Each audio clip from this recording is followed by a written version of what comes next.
E queria mostrar uma outra coisa também para vocês. Eu sei que já é meu, mas por favor, entregue. Agora é mais meu. Ela quer falar, é seu, mas não tinha entregado. Isso parece o programa do Ayrton Rodrigues, né? Que ele com a Lolita. Nossa Senhora! Ele entregava o televisor. Nós só falamos de coisa nova. Não, Almoço com as Estrelas. Uma vez eu ganhei um televisor. Com as estrelas. Não, eu ganhei um televisor do Ayrton. Como chama aquilo? Colorado RQ. Nossa, ele é da época daquela vitrolinha Belé. Belé. Da manivela. A televisão era lenha, né? Bom, aí eu peguei o televisor, né? Lindo, né? Eu falei, pô, minha mãe vai adorar, né? Quando acabou o programa... Devolve. Não é que devolve, tomaram. Não é seu isso.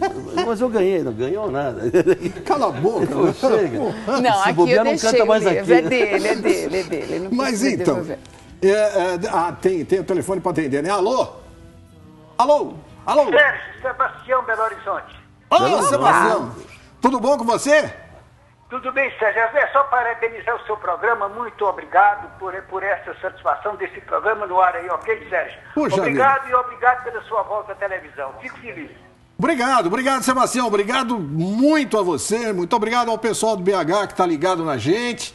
Muito obrigado a todos os mineiros que estão ligados na gente. Nós temos mineiros aqui também com a gente, dentro do programa. Depois a gente fala sobre isso. Um grande abraço, viu, Tião? Um abraço a você e todos aí do programa. Continue com a gente, viu, cara? Estou com vocês. Obrigado.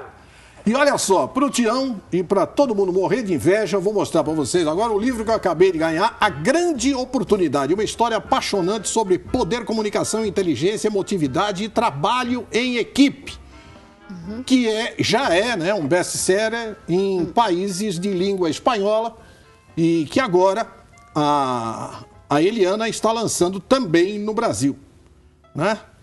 E deu para pegar direitinho? Então, esse é o livro da nossa querida Eliana Ribeiro e do Laí Ribeiro, né? E esse livro, então, fala dessa coisa que você estava falando sobre a inteligência emocional? Não, nesse livro é uma outra abordagem. Por que o Laí está nesse livro? Ele queria expor um novo paradigma empresarial. Só que é uma coisa tão futurística e tão avançada que eu falei, se não for de uma maneira lúdica, ninguém vai entender ou vão jogar pedra, vão descartar, né? Porque tudo que você não entende, ou você ridiculariza, ou fala que não descarta, né? Então eu fiz de uma maneira lúdica, onde um senhor de 78 anos volta da missa de mês da mulher e abatido depois de 50 anos de casado, sem filhos, dono de uma empresa de mais de 15 mil funcionários, muito triste, abatido, deprimido, o cachorro dele começa a conversar com ele. E o cachorro vira um grande consultor. E aí eu trabalho perdas, todo um trabalho que nós fazemos junto ao Sintonia, que é um curso, o nosso carro-chefe, que é um curso de 3 dias, o Gilberto já fez. Prazer. Você fez? E é um curso de transformação pessoal e profissional. Tem muita coisa aí nesse livro que eu coloco de experiências que a gente tem de Sintonia. Que bacana, isso é muito bom. Você também trabalha, quer dizer, você também trabalha, não, você trabalha muito com a sexualidade das pessoas, né? Não é bem a sexualidade, eu trabalho com a idade emocional. Sim, o que significa trabalhar com a sexualidade das pessoas. Sim, concordo? Também. Então, e você deve ter...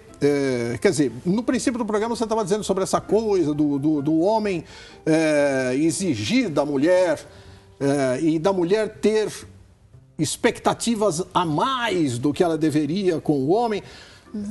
As pessoas se aconselham com você para que esse espaço entre elas fique menor. Aliás, falar em sexo e depois espaço entre elas fica esquisito, né, gente? Não, coisa menor foi pior. Coisa menor foi pior. Porque aí o espaço tem que ser menor. Então falando do espaço, né? Certo. E das coisas menores e das coisas maiores. Como é que se administra tudo isso com essas pessoas que trazem esse tipo de problema para você? Normalmente eu trabalho com o público feminino e o público e os gays. Então, eu procuro... O que não é a mesma coisa. Eu estou falando sério, eu não estou tirando sarro de gay, nada disso. Certo. Absolutamente não faria isso. O que eu quero deixar claro é o seguinte: o que não é a mesma coisa em termos de cabeça. É isso que eu estou dizendo. Certo. Entendeu?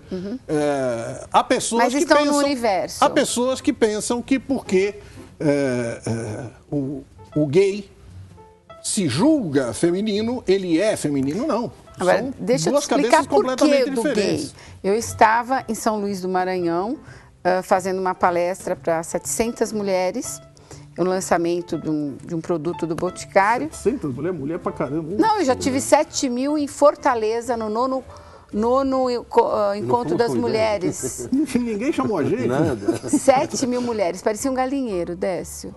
Como é que você fala uma coisa dessa? Mas era mulher que não acabava mais, era um mar de mulher, olhava para lá, Eu olhava pra nunca cá. diria uma coisa dessa. Era uma loucura. Você não acha a sua posição um pouco machista demais? É divertidíssimo, é divertidíssimo. Mas eu estava, por que dos gays? Eu estava conversando, né? Começo o curso e eu explico por que eu não quero audiência masculina. Primeiro, para criar uma intimidade, porque a conversa é para a mulher, interessa para a mulher. Tendo homem na audiência, eu vou ter que falar sobre nádegas, eu não vou poder falar bunda. Bunda. Eu vou ter que falar... Mas homem tem bunda. Não sei se já te disseram, não é bundo, é bunda. Também termina Mas tem com A. coisas que a gente tem que ter um cuidado especial quando está o público masculino. Sem cair no chulo, mas criar uma intimidade maior entre elas. E tinha entrou uma senhora com uma moça e um rapaz, que era o marido da moça e a Tinha sogra. bunda, né, claro. Todos.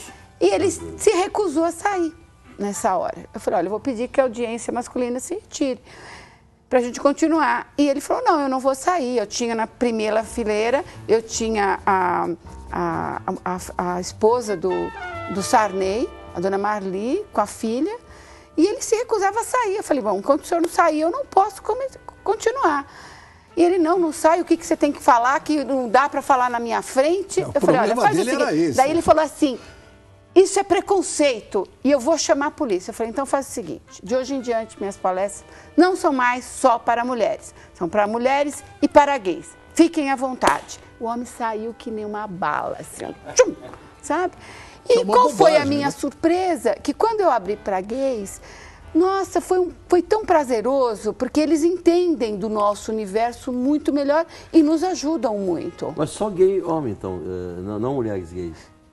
Também, por que não? Não, ele está perguntando. Tô perguntando. Eu também perguntaria isso. isso. Hein? Para mim é a mesma coisa. Não, é que você está só citando os gays homens. Sim. Tem para mulheres também. Tem, lógico, lógico. É a mesma palestra? É a mesma coisa. É a mesma mesma palestra? coisa. É a mesma? É a idade emocional.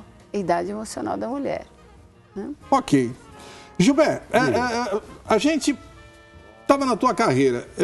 Você, um minuto para entrar o comercial. Então deixa eu ser rápido. Você logo depois que fez as novelas não. Você fez as novelas todas na Rede Tupi. Eu fiz comecei na fábrica. A fábrica. Sendo Geraldo, né? Geraldo Vietti. Eu fiz o papel de Gilberto, foi dificílimo, né? Difícil, eu faço uma ideia. Aí, Inclusive era um francês. francês, né? Foi terrível. Como é que você conseguiu? Eu tive que estudar muito. Aí, porque o Geraldo Vietti tem eu não sei se o Giancarlo lembra disso. Tinha uma floricultura perto da Tupi que fazia uma permuta com a Tupi, mandando flores, né? Então o Geraldo Vietti, uma cabeça fantástica, ele resolve colocar um personagem que, na verdade, a Aracy Balabanian era a Isabel, apaixonada pelo Fábio, que trabalhava na fábrica dela, que era o Juca de Oliveira. Juca de Oliveira. Então, o que acontece? Ele cria uma expectativa dela se apaixonar por um cantor que, de repente, aparece numa festa e começa a olhar e tudo. Bom, de repente, eles acabam tendo um caso e ele manda 100 dúzias de rosas para ela todos os dias. Então a casa dela cheia de rosas. Não, para poder pagar a permuta, né? Então, tipo assim. Não, mas começou assim. Aí o que aconteceu? Peraí. O segundo capítulo vocês vão saber depois do comercial. Foi uma loucura. O Gilberto vai contar o segundo. O que é que a Aracy Balabanian fez com as 100 dúzias de rosas? Por dia? Não percam, porque, olha, é incrível, é inacreditável. Vocês vão saber já. Vamos lá. O anel do outro lá. La tristesse est toujours o tuo